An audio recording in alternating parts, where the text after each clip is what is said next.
Lionel's Strasburg 90. Is it worth the hype? Is it worth the money? $1,899.99 for this locomotive. And it's kind of tiny. In fact, at nearly 19 inches coupler to coupler, that's $100 an inch. What makes this engine so special? Why is everybody flipping out about this thing? So I decided to buy one, see if it's worth that $100 an inch. Let's walk through it together and see.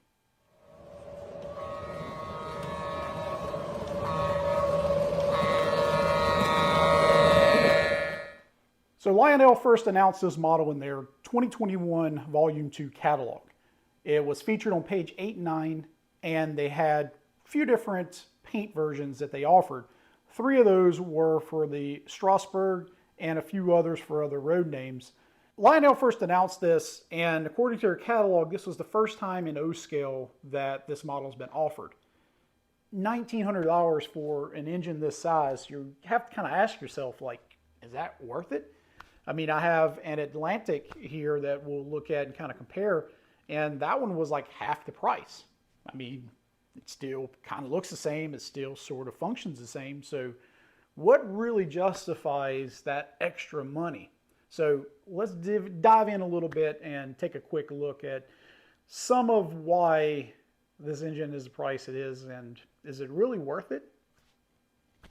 So if a brass hybrid, generally that means that it's a hybrid of brass and die-cast metal. The trucks and the frame and the cab are all going to be that die-cast metal, but the rest of it, such as the tender body, the boiler, most all of the intricate details, the pipe work, etc., is all made of brass. Brass is soft and strong, but it's also very malleable, so you're able to get those real nice bends and all that fine detail that really give the locomotive character. So with that being said, that generally takes a lot of time to form. So you have to think that someone is sitting there with these engines and basically putting all these little details on by hand. And so that takes a lot of time and labor, and that adds up. Even though these are made overseas where labor is generally cheaper, I think that that's still a big factor in that price.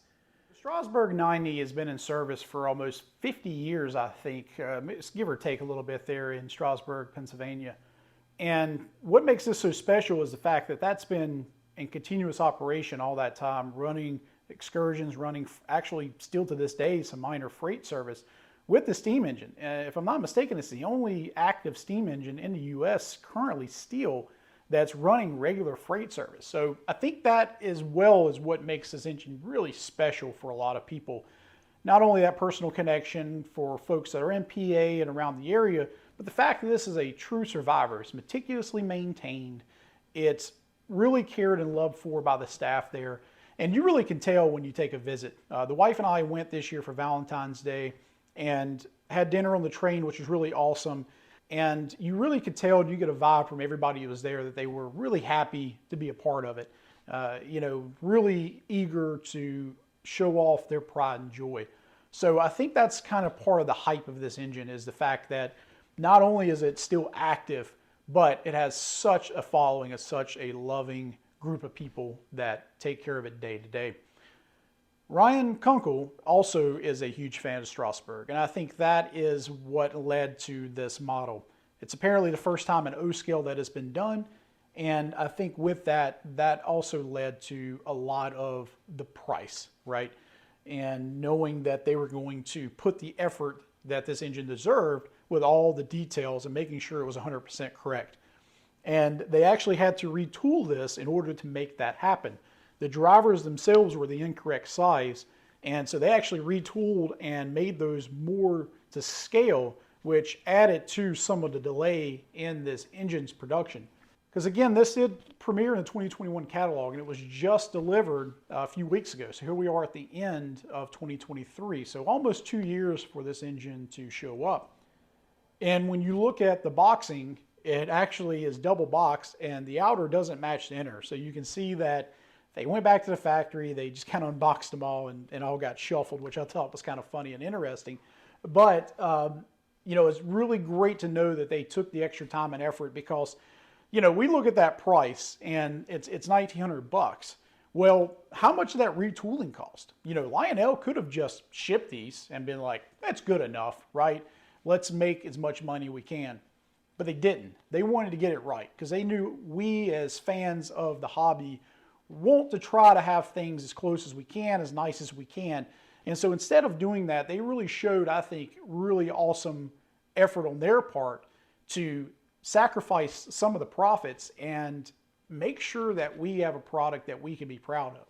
So I think that's another +1 for the value because if anything, they probably broke even on these engines. Considering the few that they made and stuff like retooling, there's no telling, right? We probably will never know. But for it to come in and make sure it's close as it can, I think that as well makes it worth the value. Now, one could argue, well, that's not really our problem, right? They should have got all that. Yeah, whatever. That's true. But they, again, could have just sent it out the door, but they didn't. I think that's awesome. So another thing I think that adds to the price of this a bit is actually the packaging. I'm going to show the unpacking of this engine, and this part may be a bit boring to some. I personally don't care to film too much unboxing material because to me, it takes up a lot of time of the video, and if you've unpacked one engine, you've kind of unpacked them all. With Lionel, they're all generally about the same. But this one here was quite special, at least to me. I've never seen a Lionel engine packed as well as this one. It definitely was thought out, and it definitely had to cost some money to make that packaging. They did this, I know, to ensure that this engine arrived safely to people, especially with all the fine detail.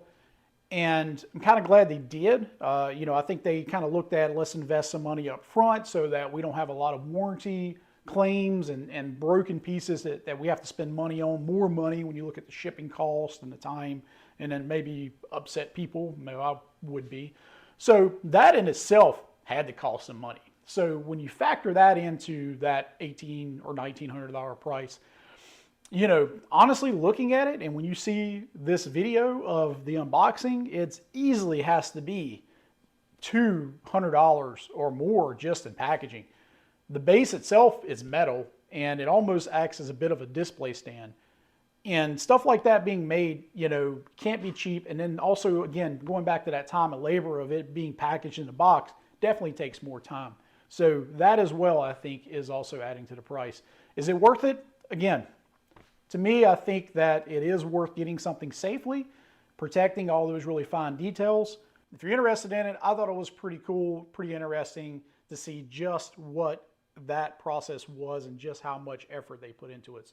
So looking at the details of what makes a brass hybrid so special, we will compare it to a standard legacy steam. Now, these two locomotives aren't exactly the same, of course. The Strasburg is a 210 decapod. The Atlantic is a 442, but both of these are still a good representation of kind of what you would see with something like a brass hybrid versus standard legacy. So if we look up front, we both have our coupler. However, the Strasburg has the extra detail of our pull bar that actually moves, whereas you don't have that here on the standard legacy. Standard legacy has our air hose, but it's not all the way back, and it's a little loose here, as you can see. Strasburg, of course, nicely detailed, much more detail, and that hose actually goes all the way back underneath the boiler. Headlights are similar. However, the Strasburg has, again, extra details of an actual line that runs to the back of the headlight. I know this one here is on the boiler face, but still an additional nice detail. Also, a lot of detail here as far as more separately applied railings, piping. As well, the boiler here actually opens up on the brass hybrid, does not on the legacy. Marker lights are pretty similar, nothing special there, but we also have a lot more detailing and, again, piping all up here on the front boiler that we just simply don't have here on the legacy.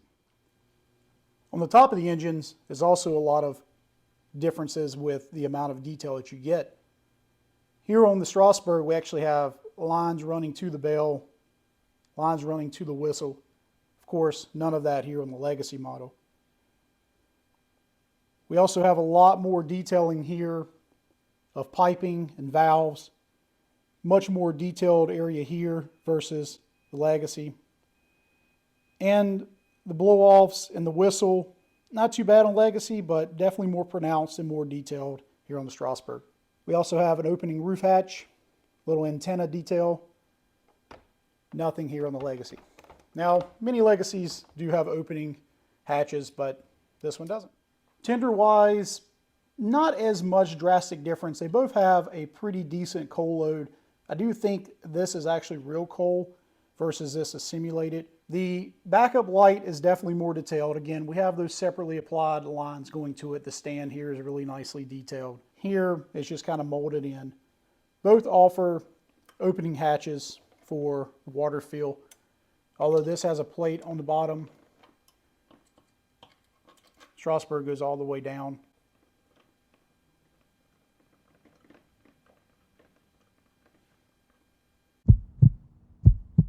Really careful, because apparently those are hinged.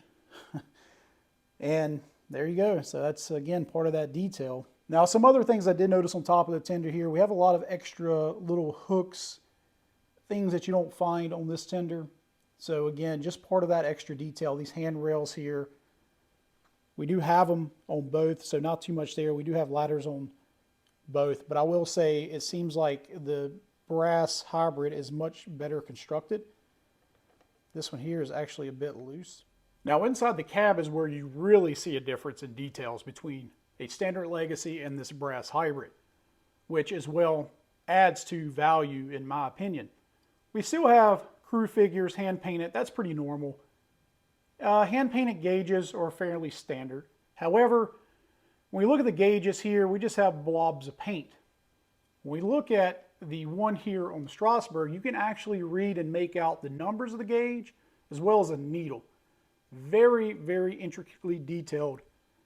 As well as the piping and valves in here, all hand applied. As you can see, all the piping and stuff here is all cast in. Nothing too special.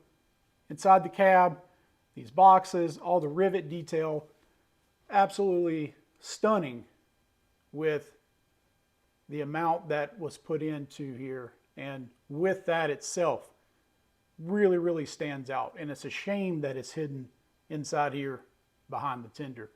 But here's a nice close-up of what you get for the money. The tenders themselves, nothing too crazy here. However, we will look here at the Atlantic tender. Nothing too crazy. The Strasburg, we do have some nice hook detail here. Nice detail here showing the doors. Although none of these open, we do have a nice little hammer here detail. I think it's really neat. So nothing super fancy, however, definitely does have a lot more detail cast into the tender to give it more realism. So putting these engines at a side view really gives you a chance to see the extra detailing that the brass hybrid has versus the standard Legacy. Overall, they kind of look similar to the naked eye at first, but when you look at them side by side, you really can see some of the differences. The pipe work here from the dome, the sand dome, extends down where this has barely a little detail cast in here. Some of the detailing is cast into the boiler here on the standard Legacy where we have it all separately applied and all running down and continuously moving on through the mechanism, which is very, very nice to see. The pipe work on the side here on the Legacy isn't terrible. We definitely have some, but again, cast in, all separately applied here on the brass hybrid. If you look underneath the frame, pretty open here on the Legacy, nothing too fancy. Here we actually have the springs. It's better detail here under the chassis. Drivers and wheels, fairly similar. Nothing too much different between the two.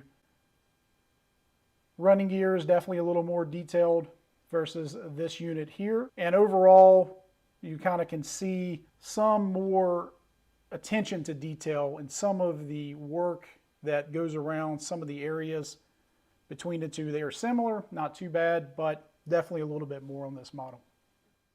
So the side view detail doesn't just stop at the engines themselves. The tenders have quite a bit of extra as well. We still have rivet detail on the side of tenders, a little more pronounced actually on the Legacy. But the steps themselves are much more detailed. We have tread on each one of these, a much more defined looking step. The trucks have a bit more detail in them, believe it or not. We also have these chains here, these little hooks on the side of the tender that the Legacy doesn't have. And overall, just a more detailed tender. So now we'll move on to sounds. What makes this one special with that? Well, we talked a little earlier that Lionel actually took a visit to Strasburg and recorded all of these sounds with the actual crew there and spent a lot of time getting them just right.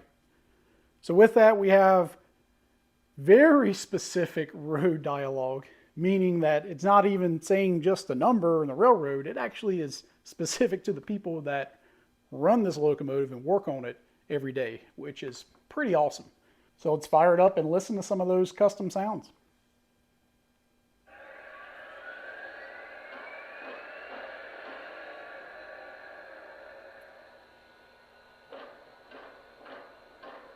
So you hear the air pump going initially, and this is pretty realistic.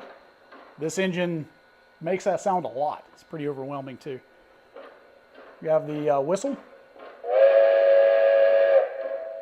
the bell,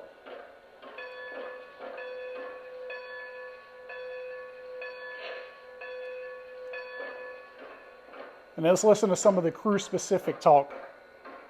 Dispatcher, this is SRC number 9. Bottles full. Continuity test is complete. Are we clear to pull over?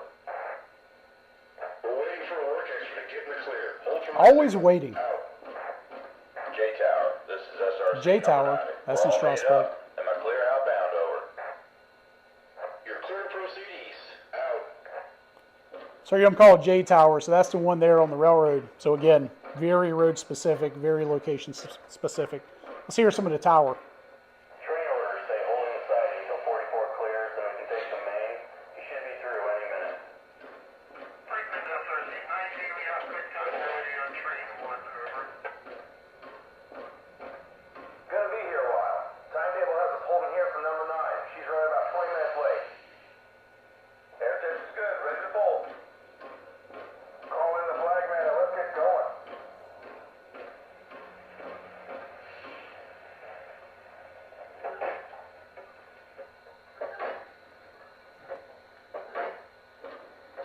Getting something closed.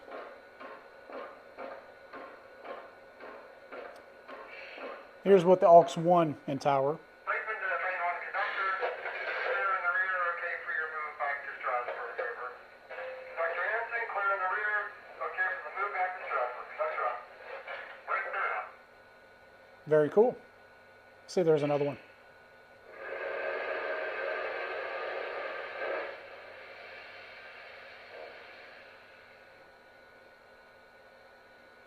Maybe water fill?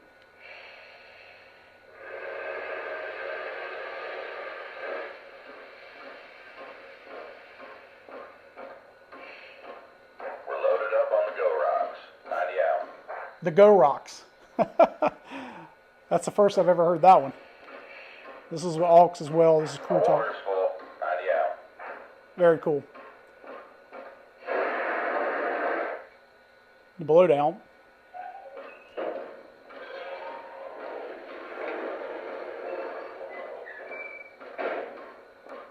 Very detailed sounds.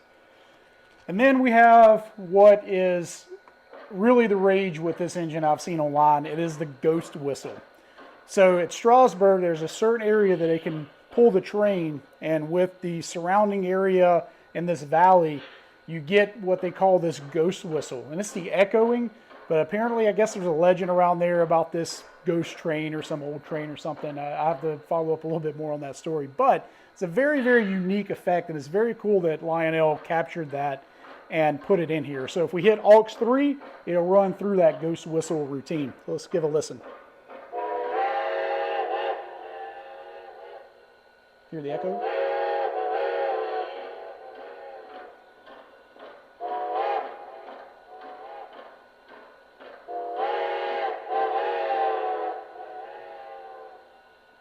pretty cool. Now, the one thing I think that would have been awesome if they would have made one of the whistles just do that all the time. So if you selected one of the 5 whistles, that you always got that echo. I'm going to try it when we get it moving and see if it'll do that routine on the fly. I think it does, but it sort of does it on a pre-recorded sequence as you just saw. You don't really have control over it, so it's not like you can just pop it and it'll do an echo. So I wish Lionel could have done that. I don't know, maybe that was too involved. Of course, with them doing realistic recordings, maybe that's the reason why, but that would have really been awesome. So never know, maybe on the next release. So let's hook up some cars to this and let's run around the layout. I did get 3 of the cars for Strasburg. Of course, the cars don't really match the 90s theme of the locomotive, but hey, it's my layout. It's yours to do what you want to. I think these look better. And as well, I have the observation car, which, by the way, were all made wrong by Lionel. So I'm sure they probably caught flack on that. But I fixed mine, opened it up, reversed the interior, redid the wiring a little bit, and also fixed one of the lanterns that were not produced correctly. It didn't have a through hole for the light. So just be prepared. If you do happen to get some observation cars, be ready for it not to be 100%. But it's an easy fix. I believe in you. Let's give it a run.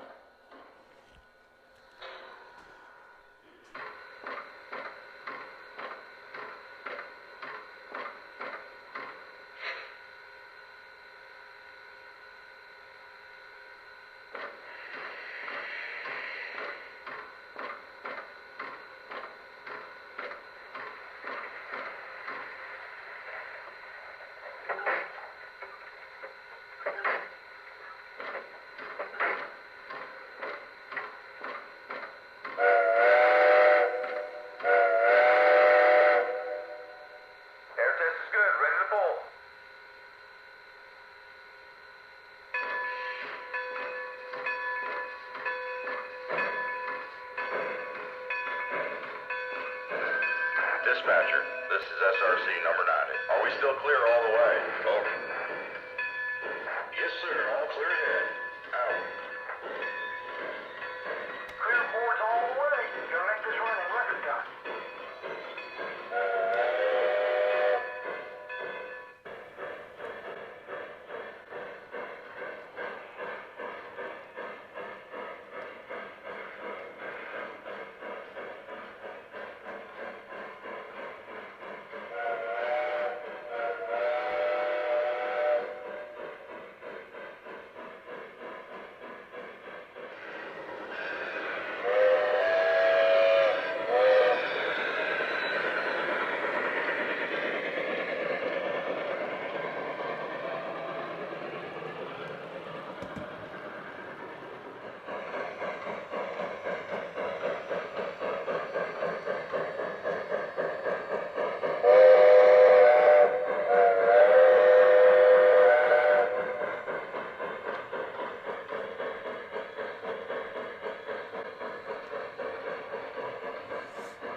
Well, everyone, what's the verdict? Is it worth the $100 an inch? You have to decide. Leave me a comment below. Let me know your thoughts. If you like the video, give it that thumbs up, and I hope you subscribe to the channel if you haven't already. Personally, I think the engine's pretty cool. This is my first brass hybrid. You know, the detail is pretty fantastic. It's pretty neat that they did the custom sound set. You know, one could argue maybe this is even a borderline Vision Line engine. I mean, it does have some details that even the big boy doesn't necessarily have. Or does it? Seem pretty close. With that, thanks for watching. We'll see you next time. Bye-bye.